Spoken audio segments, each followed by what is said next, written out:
Some of my least favourite behaviour cases are inter-dog household aggression cases, because when dogs who live together don't get on, there's a lot of pressure on me as a behaviourist to get that right and get those dogs back together, because most of the time the owners love both dogs and they desperately want the dogs to live together again.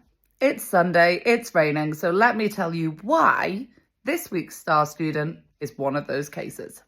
So the first reason I've chosen this dog to be this week's star student is actually to do with the owner. Now, when I have a multi-dog household case and I have dogs that are struggling with being around each other, one of the first things that I end up asking people to do is try and separate the dogs, if it's necessary. And in this case, it was, okay? And in this case, the owners have gone above and beyond to make sure that both dogs are happy and both dogs are safe. And they're living in separate households at the minute.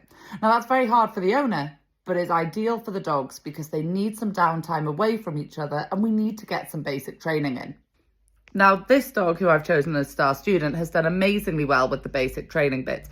And you may think, why, if we're working on a behaviour case to get two dogs back together, do I care if the dog can respond to their name and do it down? But I do. And I care because we need to know whether that dog is paying attention to us or has gone over threshold. I care because I need that dog to be able to respond to name when I start to introduce the two dogs together again, in case I need to move them away.